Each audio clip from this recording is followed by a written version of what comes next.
So our main focus is HMOs. HMOs, right? Yeah, it kind of became a niche. The very first deals that we've done, the very first negotiations, it opened up so many holes in the knowledge. It's amazing. What was that first deal we've been talking about previously? Well, it brought us, I think the gross commission was just under £15,000. From our perspective, we work a little bit differently. We'll find a buyer, then we'll go out searching for property that will match their exact criteria, and then we'll marry the two together. Everything from initial purchase to a refinancing, we put all the steps in place to make sure that they're happy, that it's delivered, and most importantly, that they're actually protected. The property, few doors down from this one we're in at the moment, the return is infinite. If the seller is happy with that sort of price, we'll go with it. If they're not, we'll wish them best of luck. We'll leave the offer on the table and we'll ask them to give us a call in a couple of months.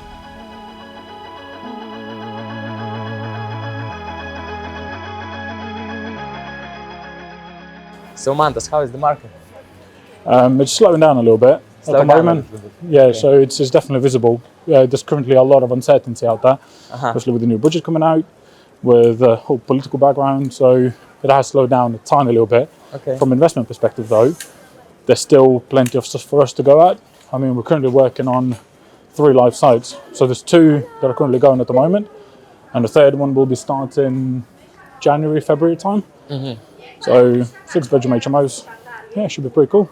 So that means for you, you are guys still kind of busy, right? But the market is not in a rush, right? Yeah, definitely, yeah. So when it comes to residential sales, for instance, so this is a completely different aspect to what we currently do. So we're an investment firm. So most of ours are investment targeted. We're doing conversions, we're doing redevelopment, we're doing refurbishments. Okay. So it is a little bit different. For us, it's finding the right deal at the right price and making sure that it's actually refurbished at cost, so it actually works. All right, okay, so that means you are looking for the motivated sellers, right? Definitely, yeah. It's not only about the sort of discounts, it's not only about getting the deal and making sure they'll sort of screw the seller. They're definitely not. Our goal is to find a win-win, to make sure that the buyer and the seller are actually happy with all of it. I mean, the most recent one, we'll go and see one of the projects. We're able to pay £20,000 more than it would have been able to get on an open market. Absolutely. That sort of shows that we have a toolbox which is a little bit wider compared to a standard estate agency. Nice one. So let's go and grab some coffee. Sure, and then let's do that. Let's go to the park. What is your portfolio? Is it from rental properties or multiple? So we currently focus on, so our main focus is HMOs. HMOs, right? Yeah, it kind of became a niche to an extent, rather accidentally to be fair. So we started looking at deals, sort of looking for lease options, looking for something that we can actually snap up at a very good price. However, what we figured is on a standard single let, your rental return, so after fees, after mortgage, after if you've got any bills, you're probably looking at about £250, £300 a month. Okay. With an HMO, it's 5 times that. 5 times that. Yeah, so that means there is the money. Yeah, definitely. Definitely. Money is within the HMO market. However, a lot of it is dependent on how you deliver the project. Yeah. So if you provide good quality housing that actually works for the tenant, this one you can actually see decent returns. Okay. If you're just thinking of slapping a bed in the living room, like a lot of the training companies will tell you online, ain't gonna work. Because people right now, the market has shifted rather significantly. People right now are looking for a place they can actually call home, that they're not ashamed of saying, look, I live in an HMO. I mean, all of our rooms are en-suited, well, most of them. We have kitchenettes installed, we have proper decent supply, so good quality furniture, so it works. We started off as MDS Property Group, that was back in 2019. Just like a lot of, money crazed people that wanted to build something of our own, ended up at a training course at one of the well-known property training companies. Okay, so you're together? Yeah, so I've done the training courses first, and then Thomas joined a little bit later. Okay. So there's a fair bit of money, effort and time that was invested in actually developing the knowledge, the base for everything.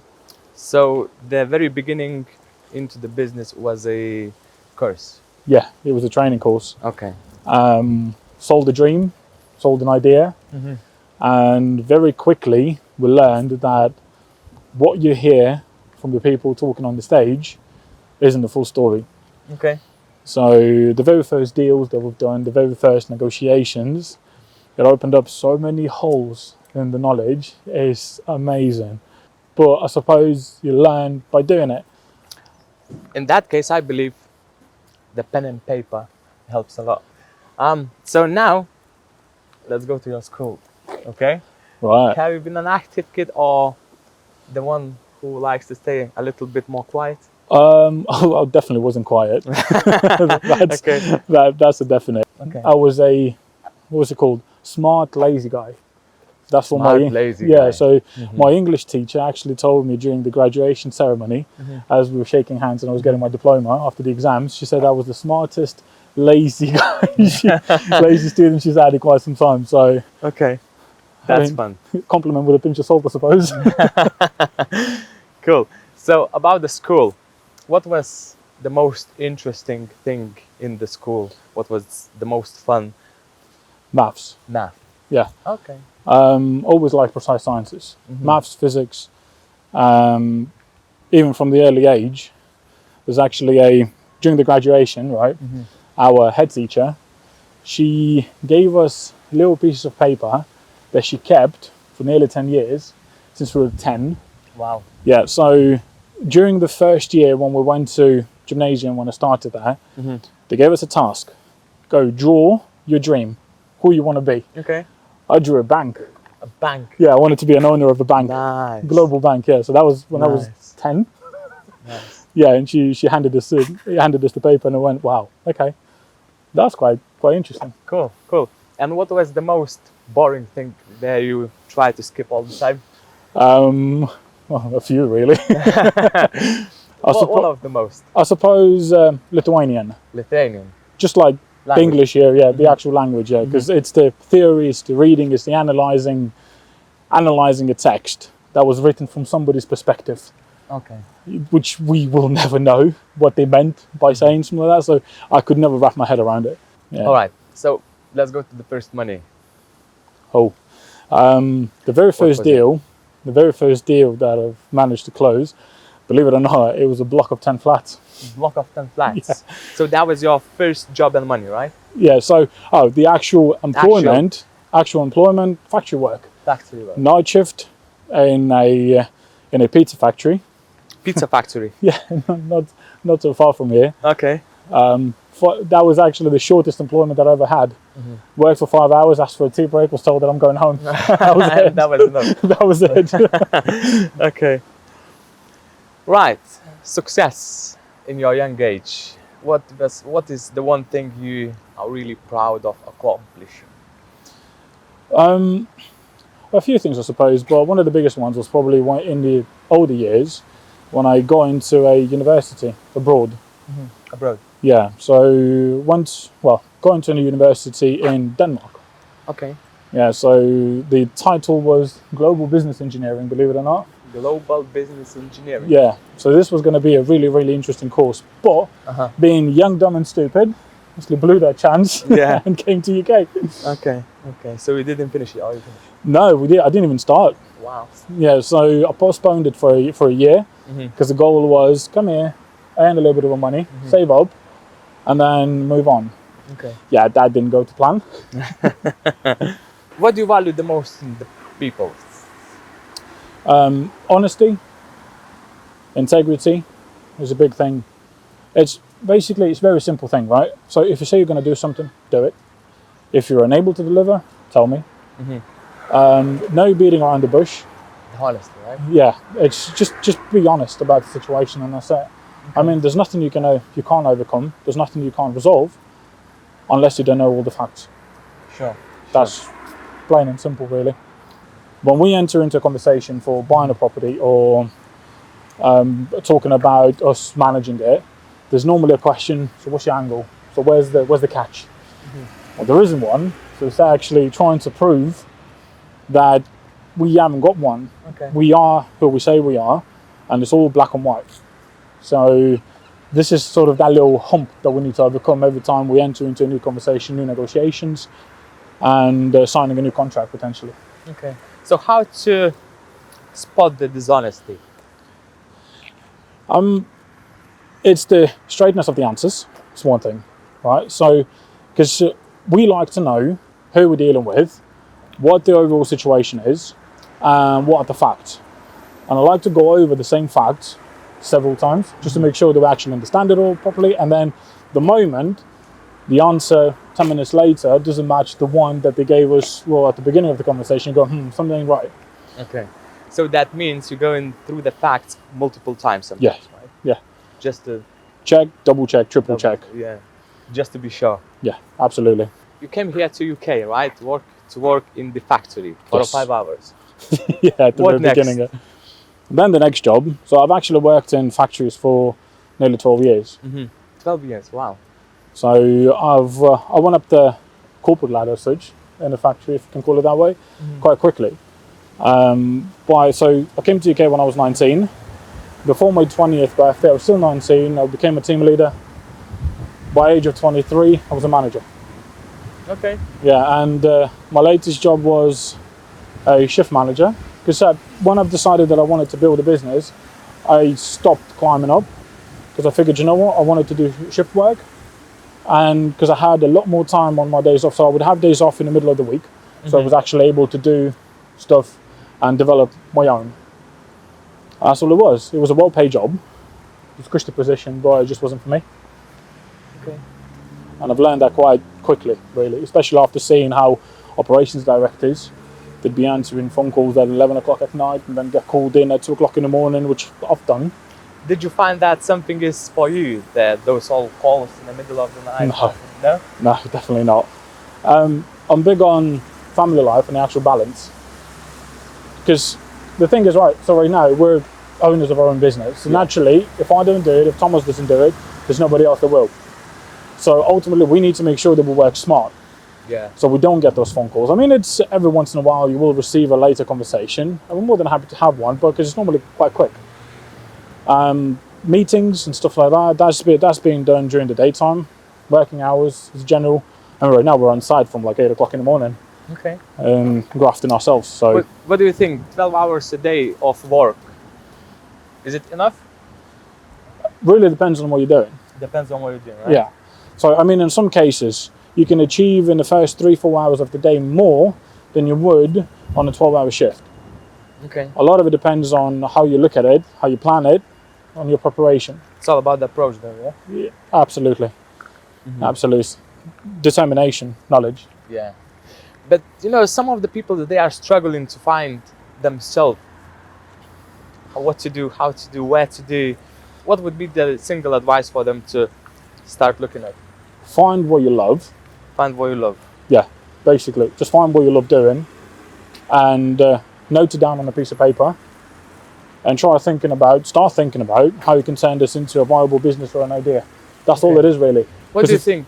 Sorry, go on. No, because all I was going to say is that if you start doing something that you know can bring you money, but you don't live and breathe it, you're going to fail. Okay. Plain and simple. So, in a simple way, you must to find yourself, to find your passion and just jump on it. Definitely. Obviously, not head first. So, What about the research? What do you think? Do we have to do some kind of research into the market where? oh, absolutely. It doesn't really matter what you do. I mean, we're in property, so we do read a lot. We follow the news. We follow the Bank of England regulations, new legislation, and stuff like that. But if you're in any other line of work, if you're looking at starting your own business, you got to do research in your competition. Okay. It's that easy. Just do some mystery calls, do some emails, talk to someone, and see what they do that you can potentially improve. Okay. And try and offer something that isn't out there yet. Would you say that is for the beginning, right? Start reading some kind of books, watching the YouTube. Definitely. The knowledge is everywhere, right? Absolutely. I mean, you don't need to spend tens of thousands of pounds on a training course, Yeah. and that's coming from somebody who has, right, to gain the knowledge. Okay. So it's all out there. Absolutely. It's all free. Opportunities is all around us, right? Definitely. Cool. Your first business, how did you get into it? It was MDS Property Group. MDS Property. Yeah. Okay. So it all started off again with the idea, training course, and I went, right, this is easy. Okay. Give me 2 months, I'll be a millionaire. Boy, oh boy, was I wrong. But it all started, leaflet drops. Leaflet drops. Worn down sneakers. Yeah. Days off from dawn till evening, just walking down the streets and dropping leaflets. So that was money that was coming out of the bank account, but I wasn't really seeing the return. And there's a lot of hard work that actually goes into securing your first deal. So if you expect that someone's just going to drop one on your lap, Yeah. it doesn't happen. What was that first deal we've been talking about previously? It was a block of flats. Block of flats. Yeah, in Skegness. In Skegness. Yeah, that was a weird one. So I went there, I can't remember what for, and I saw a for sale board, and it was a massive building, right? So 10 flats.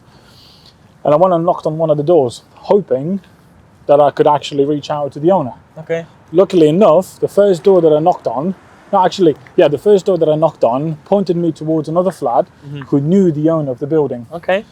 I went and spoke to that gentleman, lovely guy. He invited me in, we had a cup of tea, had a conversation about his history, about the building, and then he gave me the contact details of the actual landlord, who I then rang up afterwards. We met up. That was in partnership with another agent local.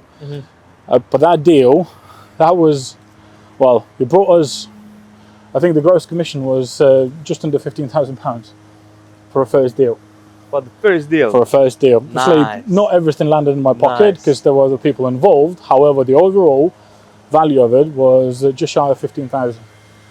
Okay. So yeah, that's how it all started. That's really impressive actually for the first deal to close it and £15,000.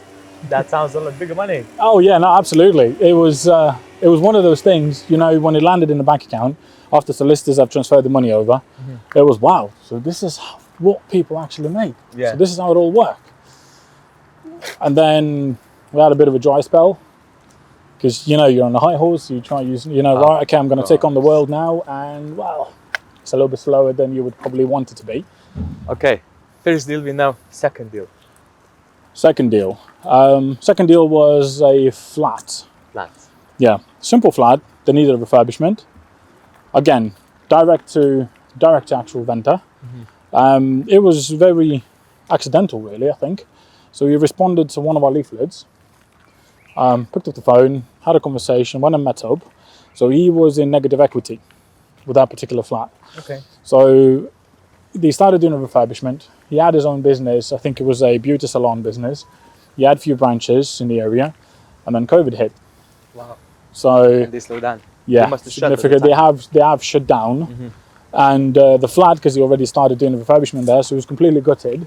He had to leave it, but then he ended up with squatters in place.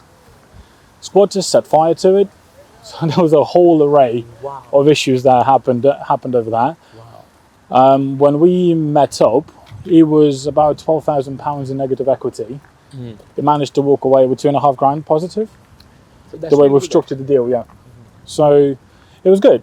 There was a massive learning curve there because there were completely different contracts that we didn't really.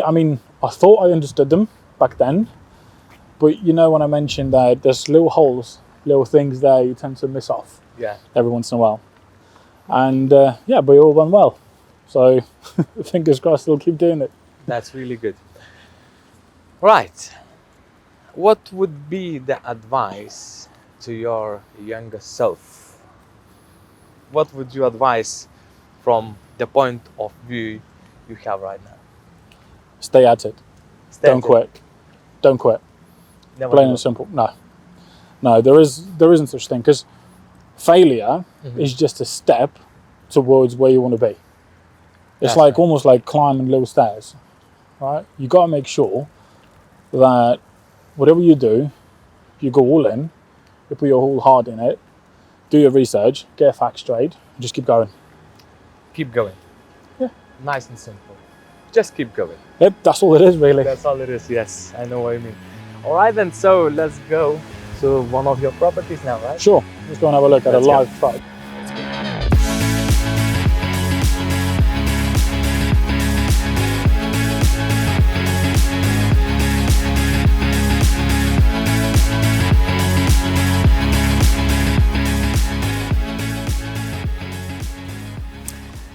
second part of our interview. So now we're gonna talk about the things you know the best, the market you're in. Okay, so let's begin with where we are and why we're here. Well, this is one of our live sites.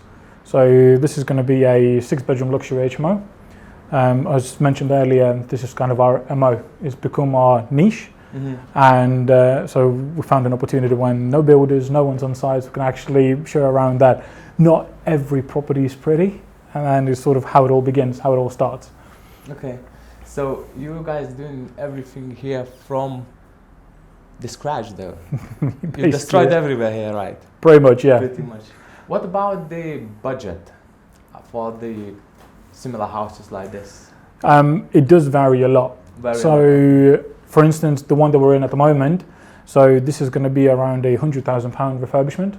Refurbishment? Yeah. Yeah, so this is going to be ground up, so new insulation, new electrics, new heating.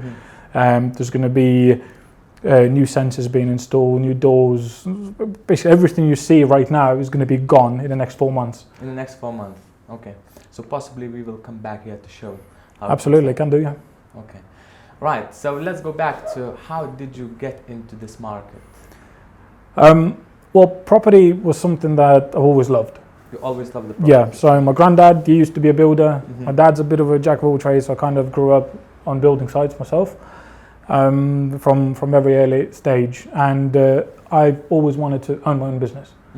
So I kind of went, you know what is something that I do like, what I'm good at, and I'd like to think that I'm pretty good at data analysis, facts. So I don't like fluffy stories as much. For me, it all boils down to cold hard facts, and if it all stacks up, yeah, and that's how it sort of all began. Nice, nice. So everything begins in the school where you love the math to do, right? You can say that, yeah. You can definitely say that. Challenges. What is the most challenging in this market? What do you think? What do you think? Currently in the market is finding the right deal to begin with. So we've always said anybody can buy a house. If you've got a deposit, you can just go into any estate agents, just go on Rightmove or any other property portals, put a bid, and that's it, the property's yours.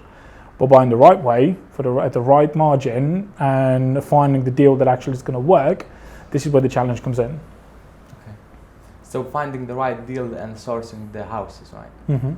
That is the most difficult. Exactly, yeah, it can be. And then budgeting the refurbishment. What about the regulations? Again, there's a variation between a single-let, which is a single family home, and a difference between an HMO. Is it HMOs have to be like more safe to live in or something? So both houses, whether it's a single family home or an HMO, where you go a multi-let as such, they all have to be at a certain standard to meet the regulations. However, when it comes to HMO, there's a lot more legislation involved. Okay. For example, let's talk about one most. So one of the things. So simple things like kitchen sizes. Kitchen size. Yeah. So kitchen size, you have to have a certain amount of worked up space, depending on how many people are going to have living in the property. Then you need to have a certain amount of cabinets for dry storage, like your coffees, your sugars, pastas, and stuff like that. Fridge, sinks, washers, number of toilets, cooking facilities, all of it depends on how many people you want living at the property. So it depends on the amount of... Exactly, yeah. So how many bedrooms you're going to have, how many people you want living at. So then there's licensing involved as well. So that license is going to be determined again by the facilities that you provide within the property. And we need to make sure that we're up there at the very top in terms of the convenience, usability, but then also being compliant with fire regulations, with housing standards. So there's quite a few things that you need to sort out and maneuver. About the information you just said to us, is there anything where you can go and have a look? Is this like... Oh, absolutely. Yeah, there's local councils, they've got their own websites. So when it comes to HMO regulations, so there's a list of current live HMO licenses that are within the area, and they have their own guidelines that you need to sort of meet in order to get your license. But with every project that we do, we always get an HMO officer in the property, and we'll walk them through in terms of what we want to do, what facilities we're going to be providing, and then they'll either go, yeah, fantastic, or can you just add this or add that? So, because each property is different. So we just need to make sure that we, not only meet the baseline, but we actually exceeded. That's our whole goal. So you have the council bodies coming here and guiding you what to do. Absolutely. So everything from building control. So for instance, the property that we're in at the moment. So there's been multiple people that already were here even before the work started, even before we completed conveyancing. We had an EPC surveyor to make sure that we can hit the energy efficiency levels that are needed, that are expected by the UK government. We had an architect, because this is going to be subject to planning applications. So getting drawings done, building control drawings as well. So then there's going to be a visit from a building controller to make sure that everything that we've installed is up to spec, up to regulations. HMO officer, so initially the drawings are being done and then they'll come out, they'll have a look in terms of what we're doing at the moment, whether the room sizes are good enough, whether the ceiling heights are okay, whether the facilities that are being installed and are planned meet the regulation and meet the specifications. Okay, cool. How many bedrooms it will be here? This one's going to be a 6-bedroom HMO. 6-bedroom HMO. Nice. Yeah. How many people's? So for a 6-bedroom HMO, in terms of the property size and the facilities that we're going to have here, so we're aiming between 9 and 10 for the license. However, HMO market dictates that very rarely do you have couples living in the bedrooms. It's normally going to be single individuals. Single individuals. Okay, all right. As an entrepreneur, right, you have to run actually fast, and you need to know how to run fast. What is the learning resource? What are you learning at the minute? Online, really. Online? Yeah. So we keep track of ever-changing legislation and regulations within the housing sector. We need to keep track of what's happening within the mortgage market. So because a lot of it is going to be determined by the property prices. So we need to make sure that we're up to date with what lenders want, what the insurance companies want, what sort of metrics we need to install within the properties. Then housing standards, fire safety regulations. So there's quite a few things that we need to sort of have a look at.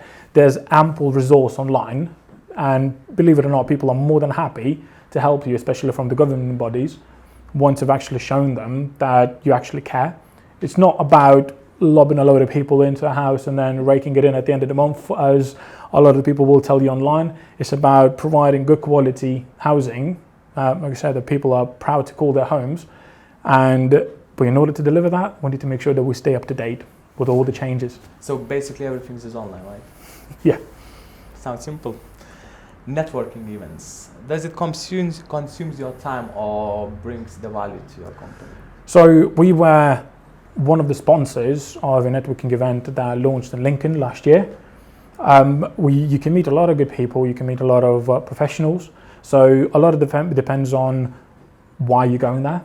So whether you're looking for new contacts, whether you're looking just to broaden your knowledge, because a lot of the time there's a keynote speaker, so there's going to be different strategies that you're going to be hearing about, potentially going over some case studies, and then also helping others. I mean, a number of times we've answered a load of questions in terms of an HMO, how do we deliver one, what are the standards that we're working to. So it can be. At the moment, we have slowed down with attending those meetings, purely because we have a lot going on at the moment, so we had to divide our time to ensure that we get the maximum value out of it. And at the moment, it's delivering projects for our clients. Nice. So at the minute, for the beginning, right, the networking events is the good thing to start with, or no? Definitely. So even if you're a beginner, so you're just thinking of getting into the property market, or you're a seasoned professional, you can always find something that suits you, but it's a two-way street. So you can't go into a networking event, or just like any other meeting, or when you're meeting a person, you can't go with an attitude going, well, I'm just going to get what I need and I'm out. So there needs to be a bit of a give and take. So from our perspective, because we're coming in from a professional background, so we're able to provide some support, we're able to answer some of the questions, give advice, or give our opinion in terms of what sort of approach we would take. And then in other cases, we're able to listen to like mortgage brokers talking about the newest products on the market. So there's a balance. There has to be a healthy balance, yeah. Of course. If you want to have something, you must know how to give something, right? Exactly, yeah. And be open-minded, yeah? Definitely. Cool. Partnership. How important is to have the good partner? Could you do this alone? No, not to the scale that we're currently doing it.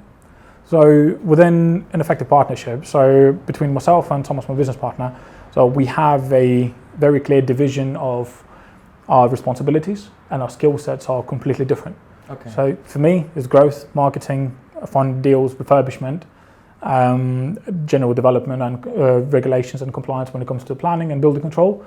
From his perspective, it's the rental compliance, is communication with the tenants, communication with the landlords, governing bodies from HMO licensing officers to PCs to general compliance for getting the licenses, getting the applications approved. So there's a lot of hidden work that Thomas does that I don't get to, and I'm really thankful for that. Okay. So skills, dedication. We've just been talking about how to dedicate the work, or does it came within your background and Thomas' background?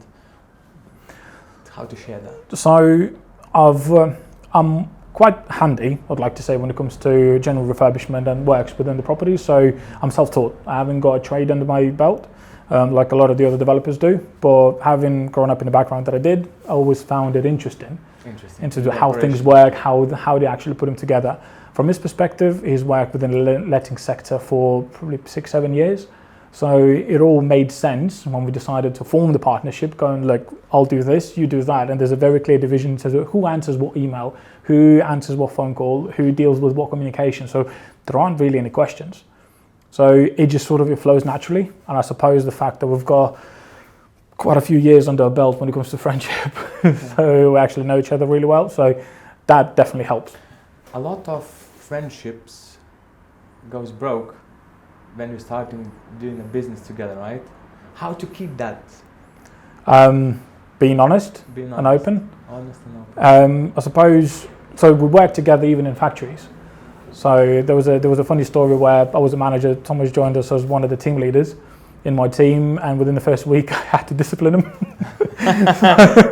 It was basically because, well, did something that wasn't supposed to be done, and when people worked out that both of us are friends, there were even questions from what he said, like, how can you be friends with him?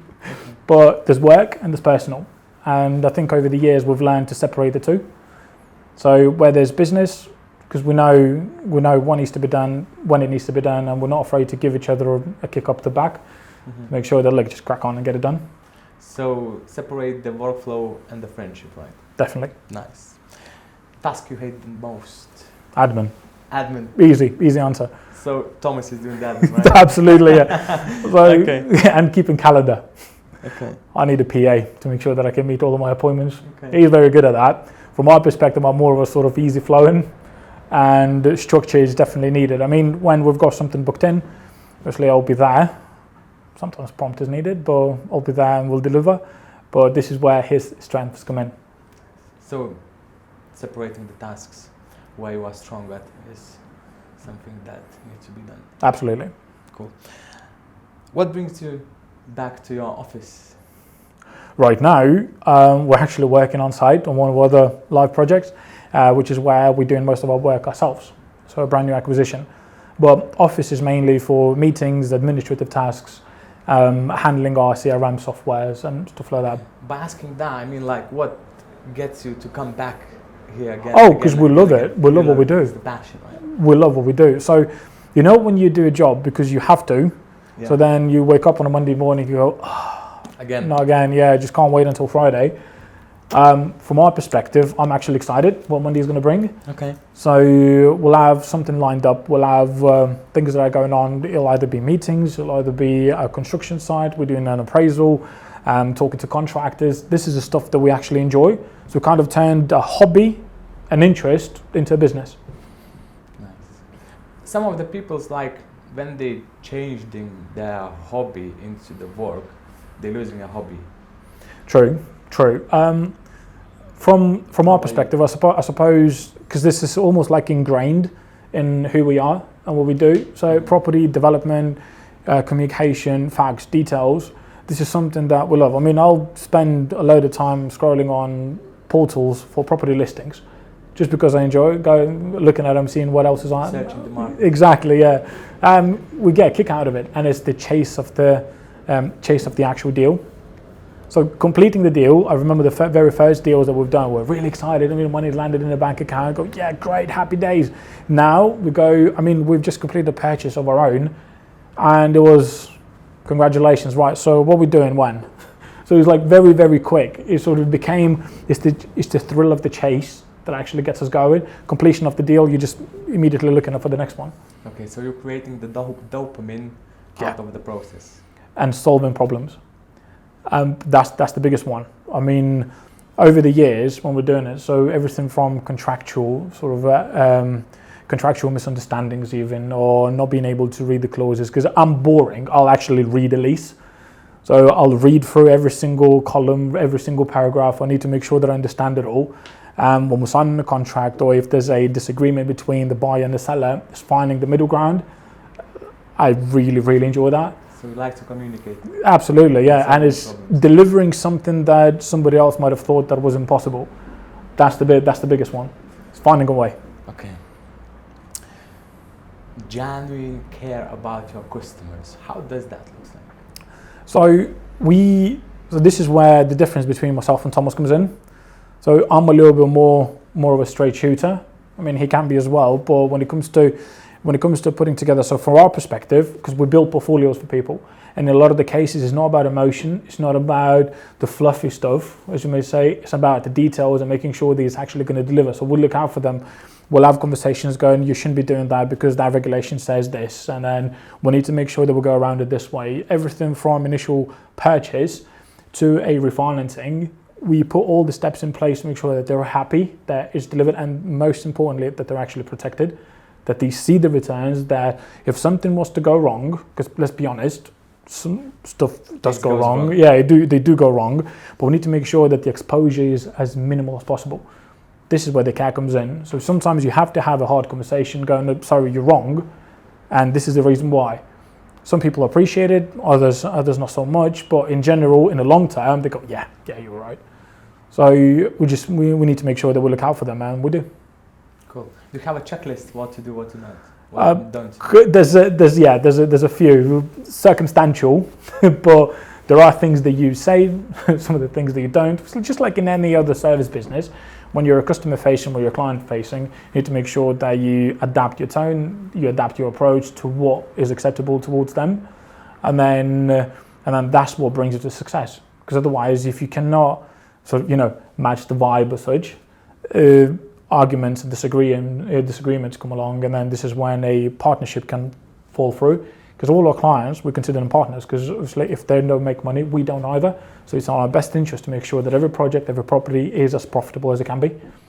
Okay, so at the end of the day, everything's about the money. It always is, and the relationship. Yeah. Because you know what they say is like the money is the root of all evil, and then money can't buy you happiness, but lack of it will certainly bring you misery. Stress. Yeah. So we need to make sure that every time we enter into some sort of agreement, a transaction, that we know every possible outcome that there can be, or as much as we possibly can, because none of us have got a crystal ball, but we know what the market does, we know the conditions, we know the outcomes. We've done those sort of projects and properties beforehand, so it's our job to foresee what could potentially go wrong and what is the remedy for that. Sure. Failure. Everyone does it. What was the recent failure and how did you get out of that? I suppose one of the acquisitions that we did. So not so much a failure, but challenges that we didn't foresee. So one of the most important things, especially in this sort of business, is people and the teams. So contractors, construction. Yes, yeah, and unfortunately we trusted the team to deliver a project, and because normally I would be involved very heavily in the general project management from start to finish. I trusted the main contractor to do it for us, so he's still keeping an eye on it. So within the first couple of weeks, the progress was fantastic, everything was great, but then it sort of started tailing down. And then we realized that it wasn't what it was advertised, so we needed to make sure that we rectified. And it has cost us a fair bit of time, it has cost us a fair bit of money. We had to let go of the contractor and find somebody else to finish the project. So I suppose you can't get away from it, but we've learned a lot. So the landlord, the owner, they ended up with a property that was delivered. There was a delay, unfortunately, but the property was delivered and it's profitable now. It's fully rented out. It has been running for the past 6 months. So it's been very careful. So that means you need to write the contract and both sides must understand the consequences of. Absolutely. What is the difference between an estate agent and property investment firm? What is the difference? So an estate agency or a standard lettings agency, you'll basically, with an estate agent, you'll find a listing online, or you'll walk into one of their offices and go, I like this house, I'd like to book a viewing and buy it. This is what an estate agent does. They'll take a load of photos, they'll do a floor plan, more often than not, and they'll wait for you to come to them. For a lettings agency, same thing. You bring them a property, they'll do their checks, they'll put marketing on, and then they'll wait for the tenant to come to them. From our perspective, we work a little bit differently. So we'll find a buyer. So we have a portfolio of landlords that we work with, a portfolio of investors. Then we'll go out searching for property that will match their exact criteria. So be it return, size, or strategy that they chose. And then we'll marry the two together. So the approach isn't slap something on the window or online and wait for the buyer to come in. Mm-hmm. We'll actually match the right properties to the people, and we'll have an actual plan in place to deliver the return that they want. So, like I said, anybody can buy a house. Our job is to make sure that we do it the right way. So we'll give advice to a landlord going, this isn't the right property for you because of the strategy that you chose, because of your goals. We have a whole onboarding process when we take on new investors that we need to know absolutely everything when it comes to their financial position and what they're looking to gain out of it. Is it just a one or two properties to perk up their pension? It may be it.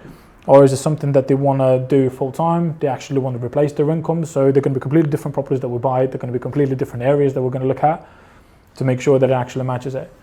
So our job isn't always and only to find a buyer for the property, is to make sure that the property and the buyer actually match. Bring the return on investment, right? Exactly. Okay, so how to count the ROI for the property investment? So there's several ways to look at it. So you have your gross yield and you have your return on cash employed. So your gross yield is going to be your gross rental income coming in divided by purchase price. Mm-hmm. So if the property is bringing in £10,000 a year, as an example, and you bought it for 100, so 10,000 divided by 100,000, you get your 10% gross yield. So the percentage, what is the good percentage on the investment? Right, so there's a good percentage and what we look at. So when it comes to a single let, anywhere above 10% is considered okay. Above 10%. Yeah. So normally we're going to look for about 11, 12. When it comes to an HMO, most of our acquisitions, so most recent acquisitions, they were in the region of 17%. 17% yearly. Yearly, and then but that's gross. Mm-hmm. The actual net income. So, for instance, the property few doors down from this one where we're in at the moment, the return is infinite, purely because after the refinance and all the works, the investor is pulling all of his cash out. All of it? All of it. So all of a sudden, all the money that he gets profit from day one. Nice. You got other transactions, like the one that we're doing right now as well, that's also an infinite. This one is going to have a return of 40% per annum on cash employed. 40% yeah. Annual. So all money out in 2.5 years and profit thereon. That is a good niche, actually. It certainly is. Okay. What was the biggest ROI of your investment? Is it this one? I suppose infinite is when, so we got the other one that was 4 doors down, our own. This one's going to be 40%. Then there's another one that we got in the town, which is about 20-minute drive from here. That one just got, if I remember correctly, about like 54%, something like that, yeah. So what must be the purchase price then? So what are you hunting? So again, it's very, very dependent on what the property can deliver. Mm-hmm. So we work backwards as such. So we know the criteria in terms of what the investor's looking for, and then we'll match the strategy to meet their goals. So it could be single lets, it could be HMOs, it could be mixed use, it could be commercial, it could be development. So it really depends on what they're after. Then we'll find the property. So we like to look at a return on investment for about 30%, 35. This is our goal, but that's on cash employed that's left in the deal, for instance, after refinance. So this is sort of the criteria. For an HMO purchase, gross yield, we won't look at anything below 13, 14%. If it's below that, then we're not going to touch it. And this is where the negotiation comes in. So if we need to hit, let's say, 14 or 15% mark, we'll make sure that the purchase costs, so that's price and all the costs involved in the actual acquisition, compared to the rental income that the property is generating gross per annum, will match the 15%. So if the seller is happy with that sort of price, we'll go with it. If they're not, we'll wish them best of luck. We'll leave the offer on the table and we'll ask them to give us a call in a couple of months when they want to move. Does the actual seller comes back to the price you want it? It has happened in the past. One of them was, it was actually this one. This one, okay. Yeah, so we had a conversation. So initially, we had a conversation with them a few months back, going, well, we won't be able to pay you any more than this, purely because we need to make sure that it works. It wasn't too confident with it. He didn't really like the offer as much, but we went, you know what, this is our absolute maximum. We can't really do anymore. So let us know if you want to move forward. I think it was about a week, give or take. Called us back going, yeah, let's do it. Nice. Yeah. Nice. When you're buying a property, what is the first thing you're looking at? Footprint. So, and then what can we make out of it? So we will never, well, on very rare occasions, we'll buy something that's up and running. And our whole portfolio is built of redevelopment, refurbishments, of projects that we've delivered over time. Because this is when you can add the most value and you can make your money go as far as you can. Because a brand new house, you end up paying a premium because of the work that someone's already delivered and it's ready to go. With the refurbishment, we're able to stipulate the costs. We're able to outweigh some of the numbers. We might not need to do something if it's not necessary. So we'll do the management, we'll do the calculation, make sure that it actually delivers. Math. Yes. Cool. How to get sale agreed in 24 hours? Well, it's actually give them an offer they can't refuse. So one of our most recent ones, and there's actually going to be an interview that we're going to be doing with the seller himself. He reached out to us.